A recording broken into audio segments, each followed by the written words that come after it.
ಇನ್ನು ಮಾಜಿ ಪ್ರಧಾನಿ ದೇವೇಗೌಡರ ಪತ್ನಿ ಚೆನ್ನಮ್ಮ ಅವರು ವಿಧಿವಶರಾಗಿದ್ದು ಮಾವನಕೆರೆಯಲ್ಲಿ ಅವರ ಅಂತ್ಯ ಸಂಸ್ಕಾರ ನೆರವೇರುತ್ತೆ. ಬೆಳಿಗ್ಗೆ 9:30 ಕೂಡ ರೇವಣ್ಣ ಅವರ ನಿವಾಸದಲ್ಲಿ ಅಂತಿಮ ದರ್ಶನಕ್ಕೆ ವ್ಯವಸ್ಥೆ ಆಗಿದೆ.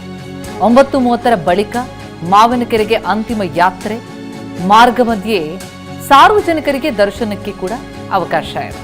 ಮಧ್ಯಾಹ್ನ 12 ಗಂಟೆಗೆ ಮಾವನಕೆರೆಗೆ ಪಾರ್ಥಿವ ಶರೀರ ತಲುಪಲಿದ್ದು ಮಧ್ಯಾಹ್ನ 12ರಿಂದ 3 ಗಂಟೆಯವರೆಗೂ ಕೂಡ ರಾಜಕೀಯ ಗಣ್ಯರು, ಕುಟುಂಬದ ಅತ್ಯಾಪ್ತರು ಅಂತಿಮ ದರ್ಶನವನ್ನು ಪಡೆಯುವುದಕ್ಕೆ ವ್ಯವಸ್ಥೆ ಮಾಡಲಾಗ್ತಾ ಇದೆ.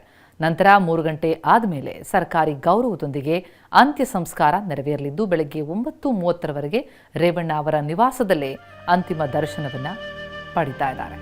ಅಲ್ಲಿವರೆಗೂ ಕೂಡ ಅವಕಾಶ. ಆನಂತರ ಅಂತಿಮ ಯಾತ್ರೆ ಹೊರಡುತ್ತೆ. ಮಾವನಕೆರೆಗೆ 9:30 ಬಳಿಕ ಮಾರ್ಗ ಮಧ್ಯೆ ಕೂಡ ಸಾರ್ವಜನಿಕರ ದರ್ಶನಕ್ಕೆ ವ್ಯವಸ್ಥೆಯಾಗಿದೆ.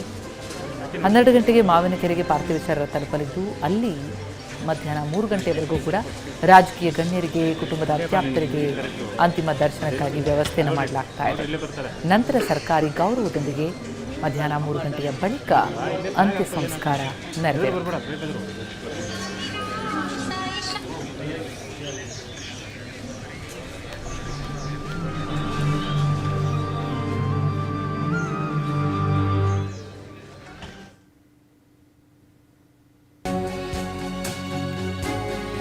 ಎಚ್.ಡಿ. ರೇವಣ್ಣ ಅವರ ನಿವಾಸದಲ್ಲಿಯೂ ಚೆನ್ನಮ್ಮ ಅವರ ಅಂತಿಮ ದರ್ಶನಕ್ಕೆ ವ್ಯವಸ್ಥೆ ಮಾಡಲಾಗಿದೆ. ಬೆಳಿಗ್ಗೆ 7ರಿಂದ 9:30 ಈಗಾಗಲೇ ಅಂತಿಮ ದರ್ಶನಕ್ಕೆ ಬರ್ತಿದ್ದಾರೆ.